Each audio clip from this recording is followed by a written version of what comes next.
Welcome to the conversation part of the Upper Bowl podcast. We have friend of the program. He's the host of Locked On Sports Detroit postcast that you can see him talk about the Lions, Tigers, Pistons, Michigan Wolverines football after every game. He's one of the weekend hosts for 105.3 The Fan, which he hosts with three-time champ Chris Arnold. He's going to be filling in on Friday on 105.3 The Fan for 4th of July. So I'd like to welcome back to the program Jake Riepma. He's a busy man. I'm glad he gave us some time because we got to talk about the Stars head coach. Jake, how are you doing, by the way? Hey, Trevor, absolutely. Anytime we're on the program, it's a good day. Fired up to be with you. We got a million things going. What a time of the year. You got NHL free agency. You got NBA. It's getting wild. I mean, It's a great time to buckle up and dial it in. So, as always, appreciate you having me on. No problem, man. How are you doing? All right, let's get down to the business. This Dallas Stars. When they went back to the past when Jim No first got here, he fired this man, and Glenn Gulletson is back for round 2. And I talked myself into this in the pod. I was trying to figure out what candidate I could latch on to, put a name to it. People say, who do you got? Like, give me a text. And I talked myself into Steve Ott a little bit because I thought he would bring some physicality, keep everything status quo, keep the players happy, but he can bring a different element to each style. I know you, and he can also bring in Neil Graham as well. They can both flirt on the job. When they hired Glenn, I was like, this is just like, is this a I was trying to figure, is this a retread? And I was looking back and it's kind of a retread. What were your thoughts on this, by the way? I had similar thoughts initially in the sense that, this roster is just so ready-made to win right now. And I don't even think he necessarily needed a splash hire. But I, too, was in the Neil Graham camp where here's a guy that has the continuity with the young guys, coached them in the minor leagues. Seems like he's earned that spot, earned that opportunity, natural progression within your own organization. So it checked a lot of boxes for me. And that's why I was heavy on the Neil Graham train. And as you start to listen to more and more people and the reports began to surface that goalie was going to be the guy, then you start working backwards a little bit. Okay, what does Jim Nill and the rest of that organization think this team needs right now? And initially, if I'm being perfectly honest, which we absolutely insist on honest transparency here on the program, I was a little bit deflated, a little bit of, that's the direction we're going. But then you dive in a little bit deeper. You start to investigate. All right, this guy is a lifer. This guy lives and breathes hockey. He's a power play wizard. He's a pass,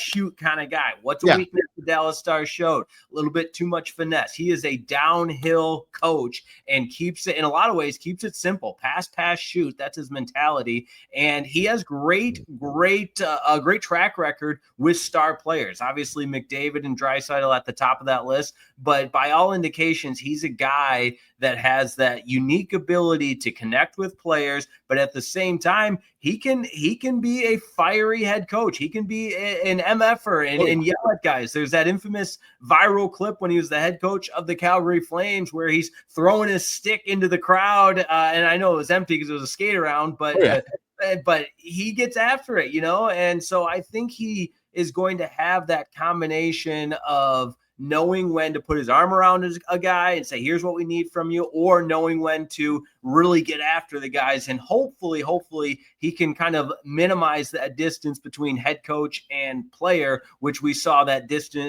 gap really grow with Pete DeBoer, and a lot of reasons why Pete DeBoer's time in Dallas soured the way that it did. Do you think it was pretty much Jamie Benn went into the GM's office and says, like, can we go back to, like, do you think he suggested Glenn Gulletson? Because I was looking at it as like, because I remember the Glenn Gulletson era of Stars hockey with his first tenure, because it was the Stars were coming out of bankruptcy court and they got Ghilardi as ownership. They made a little moves. They were somewhat still owned by the league, but the Ghilardi owned them, but they were at least entertaining. I'm like looking at it as like, are we sure it's truly the guy? Because I just feel like it's a cheap hire. And it went by this. It's like you can bring Neil Graham as one of the assistants, but it's also like a coaching waiting system. It's kind of not the greatest way to go. I just thought it was like Ghilardi says, just go get someone interesting at least, but don't make me break up the entire checkbook. Am I right? Yeah, there might be some truth to that, because I had the same thought, especially when you've got Jamie Benn signing the team-friendly one-year extension. Okay, the cap is all in. got to have a head coach that sees eye to eye with the captain, and there's a long history there. They had tremendous success together in the minor leagues with the Texas Stars in their inaugural year, went all the way to the Calder Cup again with Jamie Benn in the minors with goalie as the head coach there. So that part initially is a thought that I had as well. But I also asked around on the beat a little bit, and some sources had confirmed to me that what they were hearing is ownership was big on this hire, and that Really? this was the direction ownership wanted to go, which kind of argues the contrary of what you are, your thought, my thought, whoever it might have been initially thought about this hire on the surface. So I think there's, and you mentioned it, you can't hold Golitzin responsible for how bad the Stars were in his first stint with the head coach.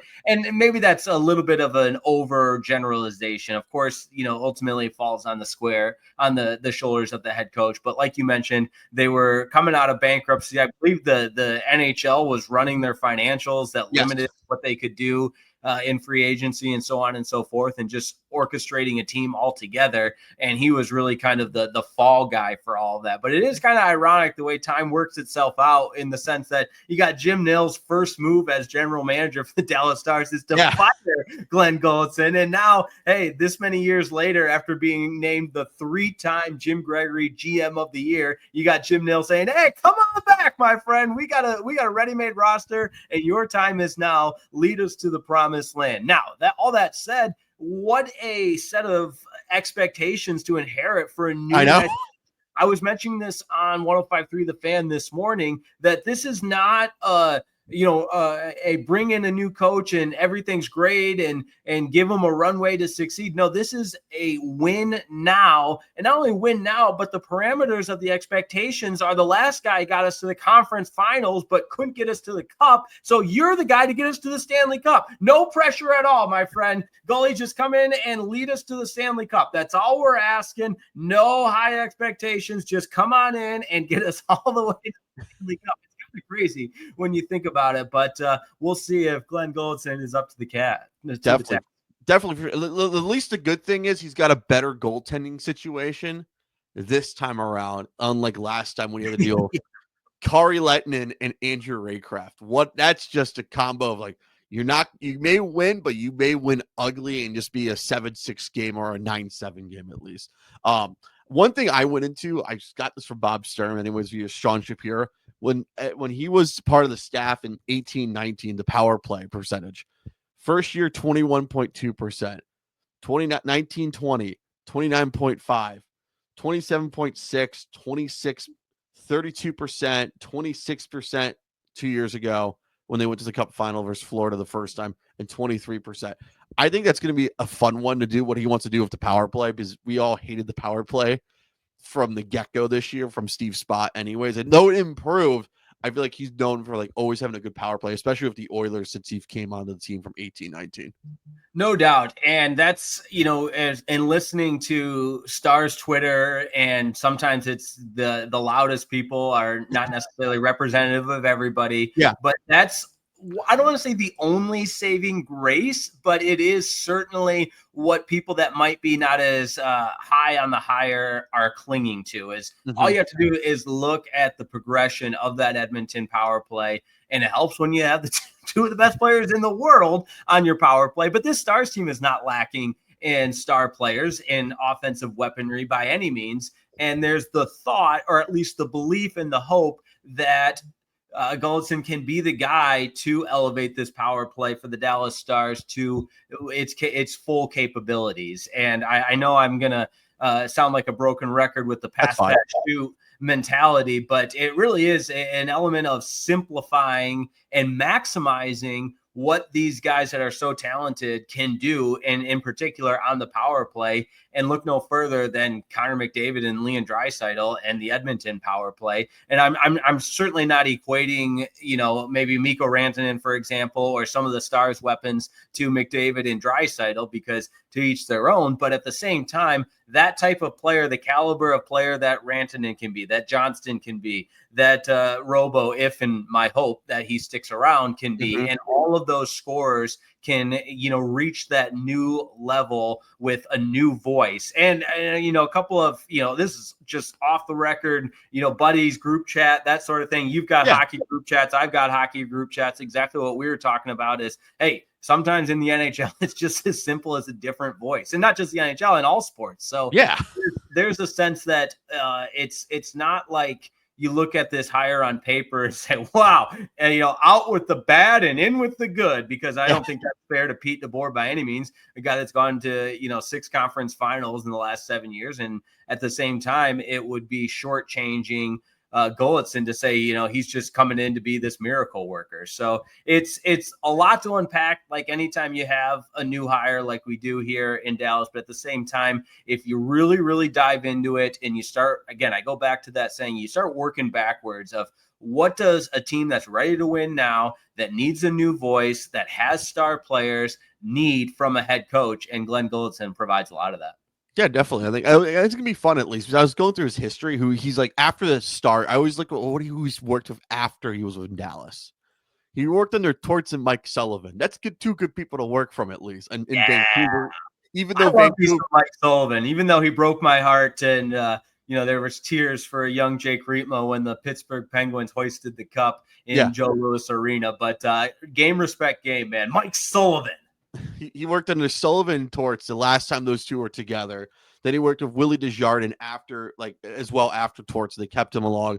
He also worked with when he was head coach in Calgary, Dave Cameron, Calgary Flames legend Martin Jelena, and Paul Gerard, both those 2 years anyway. So I just want to see who he's going to bring from like those 2 staffs, or is he going to bring anyone from Edmonton at least? But I feel like I want to see what this coaching staff looks like. I know Neil Graham's going to be one of those assistant coaches.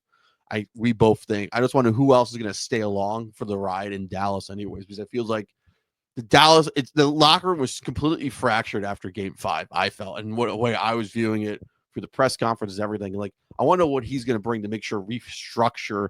I hate using this word culture. What he's going to use. I hate using it because it's the most overused and overword word of all time. I want to know what he's going to do to keep bring everyone else back together. What's happened over during that Western Conference final. I think it's the most important thing. What's going to happen, especially during training camp, at least.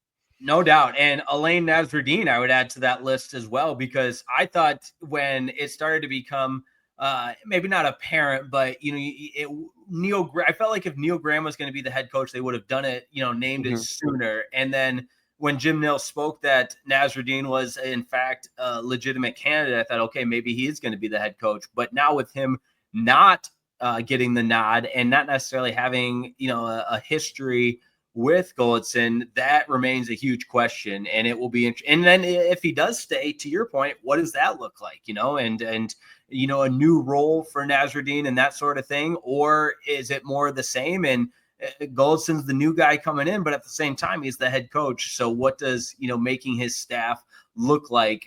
But I will fight back on the sense the locker room being fractured. I think it's, I get what you're saying, and it's fair. We don't have to bring out the boxing gloves by any means, but I feel like this is from a player perspective, they were not fractured, and right, wrong, or indifferent, because there was a lot of columnists here in Dallas that said it's on the players. I mean, for them not to like to be challenged by the head coach, that's what a head coach does. But I will say this, it felt like, and it still does feel like, that dressing room with Jamie Benn at the helm as the captain, a lot of veteran players and a lot of young talent, at least it's a cohesive unit internally from a player's perspective. They were just done with Pete DeBoer. So there was that disconnect between coach and player. But I think as a whole, the dressing room from players is still in a good place. And again, hopefully Gully can be the guy to get him over the hump. Yeah, I mean by like the first fracture from the locker room to the coaching staff. That's right. I think that was fractured. I thought that was fractured, especially during that losing streak going into the end of the season. and so on. And even though they rallied and we beat Colorado in 7, beat Winnipeg in 6, I felt like sooner or later like the wheels are going to fall off here, but let's see what happens for real. So it's the big thing. It's my big thing, anyways. I want to see what's going to happen, how they're going to respond under their new head coach who was there a long time ago. And I want to know: is there any? Do you think there's any awkwardness between Gallardi and Nil and Gulitskin? Do you think that at all, or no? I don't think you can make the move to do this unless you're fully confident that it's going to work or it's going to give you a great chance to win. Because I mean, Jim Nil is not. I still trust in him, but I mean, the amount of coaches he's hired and fired is pretty telling. But at the same time, it's a situation where this team is so ready to win now that you don't do this. You don't do an experimental type of hire. You have to have the proof and that this is the new voice you need and be willing to accept everything that comes with that. And part of that would just be figuring out, that let bygones be bygones, whatever it is. And it does feel like that's ancient history at this point. So I don't expect there to be any kind of awkwardness. And I just gotta ask that because I feel like no one's like, I know like some people are bringing it up as like, hey, I'm not trying to be the dumb person head in the sand. I was like, let's just ask, there's no awkwardness anymore from like after this lockout year of 2013. Like, are we all cool? I know it was like 10, 15 years ago, but it's like, let's bring it. It's like, I just want to make sure everyone's cool, Right. My other thought is just from like a professionalism standpoint, and whether it's the head coach for the Dallas Stars or the lead consultant on a sales, whatever it is, when you have an exit interview, you have to have that ability to keep the door open for opportunities like this. And so I think that's a credit to Glenn Gulitsson did exactly that. Whatever that exit interview consisted of, this many years later, 12 years later, Jim Nil felt he was the guy to return. Are you going to be at the press conference for Gulitsson at all or no? We'll see. We love a good boots on the ground, but at 105.3 The Fan and everything. I gotta ask you anyways, because it's like if it happens, I'd like to know if you can ask that question. It's like we're being pulled in every different direction, but we will figure it out. How about that? I like that answer already. Only if they give me a cool T-shirt like I got from Liv Golf Dallas here. Anybody listening on audio form, sorry, but I got a cool Liv Golf Dallas T-shirt on. This will be on YouTube under the Upper World Podcast on YouTube.com. So please subscribe to it. We have all the interviews. All the interviews will be going up there and stuff. All right. Free agency starts Tuesday at noon. Do we see a buyout coming for Matt Dunn before we get started, before the ink starts to dry on these new contracts and stuff? That was my thought as well, but I don't think it's going to happen. I'm reading today that he's not going to be bought out. And, it was something that I think had been heavily discussed. And again, my sources I talked to felt like it was imminent, but it's not going to happen. And I should have this in front of me, but a couple of people were talking about it today, where even though Matt Dumba's not going to be bought out or what that contract looks like, and Robert Tiffin, who's an awesome Stars source, just said it's almost certain that Dumba won't be bought out because he's not on waivers today, June 30th. And this was back at 11:59 this morning, depending on when you're listening. But with that being said, I'm a little bit surprised just because I felt like that was an easy way to clear up some cap space, but it's not going to be that way because the 4 p.m. Central Time deadline for Dallas to extend a qualifying offer is still up in the air. But at the same time, I think it looks like it's going to be Dumba coming back for the Stars. Plus, I can't blame them if they don't want to blame him because they have still Ryan Suter on the buyout list for $1.43 million. So I could see why they want to keep that empty just in case and not have another person on there for spread out for like 2 or 3 more years, So just help out the cap and stuff.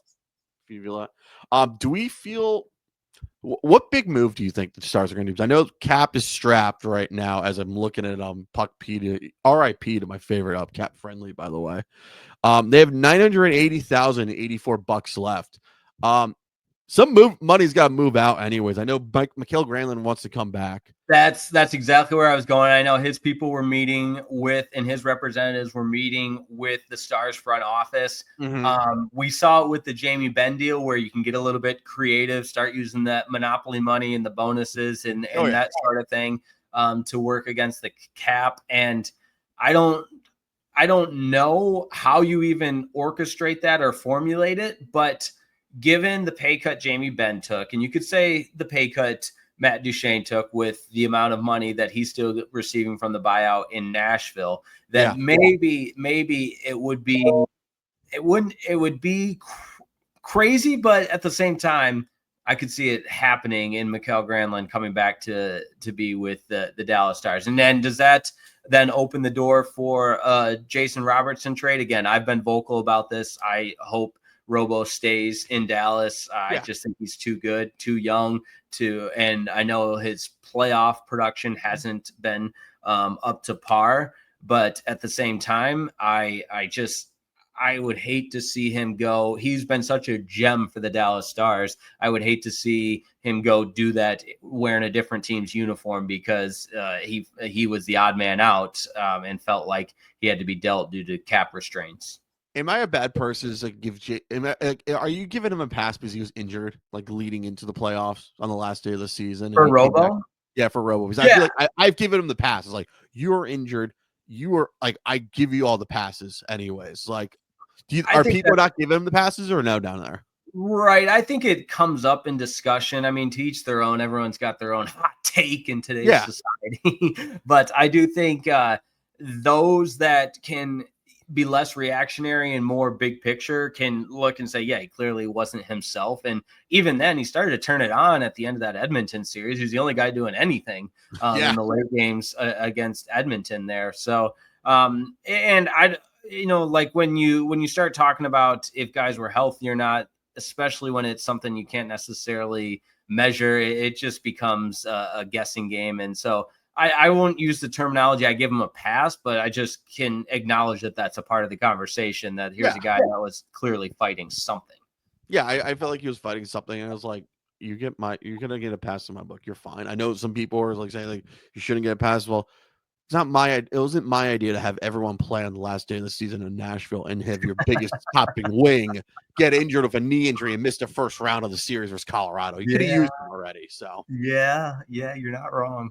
All right, free agency. Where do you think Mitch Marner is going to land, anyways? Oh, great question. I was hoping. I asked this to Russ Joy last week. He thinks Vegas. Where do you think? Oh, that's exactly what did you see the leaked tweet of Marner jersey in the Vegas? No, I've not. I have not. I've been like kind of like doing some work over here in this household because we're going on vacation soon for a couple days. So, hey, one of us has got to work. There you go. I'm just mining Twitter looking for the latest NHL updates, and the Vegas team shop, like the apparel team shop, tweeted out a photo that had a Marner jersey. So I think Vegas, the rumblings of Marner to Dallas for that a couple day period there was kind of fun. I think it would have then for sure come at the cost of Jason Robertson. And I don't know if I'd necessarily sign up for that, but I don't think it's going to be Dallas. It seems like Dallas just keeps getting roped into a lot of these rumors.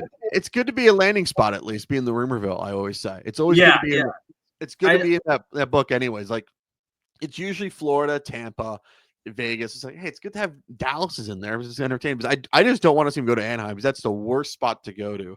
You have so much pressure for the Ducks to make the playoffs anyway. Yeah, they've been. I mean, that rebrand was criminal too. All the orange. I mean, to get rid of those awesome colors, that awesome logo, criminal rebrand. But the McQueen stuff with the draft has been fun. I'll give them credit there. Creative branding and everything, bringing back Charlie Conway and Connie P, the goalie, and great stuff there. But I will say this too, on the free agency side of things, it's always interesting. Now that we have the conversation of the state income tax, and shout out to Biz from Spit and Chicklets, who just seems to think this is the biggest deal in the entire world. And I'm not an economist, but I guess there's some stock to put into what Biz is crying about the no income tax. But it would be if Dallas and then the Florida teams and any teams in states without income tax just clean up this Nashville just clean up this free agency, then maybe we'll have to tip our cap to Biz and give him an old salute for being onto something. But I'm not quite there yet. I remember when we were growing up, it was like people who went to Florida, like the Florida team, like the Panthers, Lightning, or like mostly those two teams. It was like your career went to go die. Is that the craziest thing now? Like those teams that were like your career went to die, or at least you won a cup, or it's all young players who are going to get like swiped up by the big team. Isn't it kind of crazy now? Like those teams are using it like we're a good franchise, we'll pay you the most money anyways. Is that crazy now? How you've seen it like from like pre-cap era to now anyways? Yeah, no, it is totally insane, the evolution of it. And for sure with the Panthers, I mean, obviously, back-to-back Stanley Cup champions. If you would have thought you were uttering those words about the Florida Panthers, and no one is. Marchand's another interesting one, because they can do their and I love this. When they win the cup, party your ass off, have a great time. But everybody can say, I'm coming back when they're, 12 pops deep. But at Club 11 in Miami, anyways. Yeah, your neck of the woods. I forgot about that. But it'll be interesting to see when, everybody's sober and you're actually at the negotiating table of what it will look like. And, he's just such an incredible player. And they got a great thing there in Florida. And obviously Bennett coming back and everything. So you got to be the best. You got to beat the best. And the Panthers are certainly that. Do you think it's crazy when you look at the draft, how everyone's going for like size now, how they're trying, like, we got to find a way to stop, not have a three-peat? Yeah, no, absolutely. And I think it's a testament to just the evolution of hockey in general. And I could talk for hours and on end about that. I don't want to bore all the listeners on it. But it's just such, that formula that they've mastered in Florida is just, it just deserves endless compliments from the league wide. And now the conversation becomes, how can you beat that? Yeah, definitely. Did you like the new CBA rules at all or no? Any thoughts on that? Because I know they're going to 84 games from 82. Yeah, I was just going to say the biggest one that jumps out to me is the 84 game one. Admittedly, the LTIR one's a huge one. I think those are the big ones. The one I hate is the end of the 8-year contracts. I think that's I'm all about players getting their money, and how the NHL used to be able to give out like 15-year contracts, 12-year contracts, 20-year contracts. Remember the like Ilya Kovalchuk one that was. I got rejected.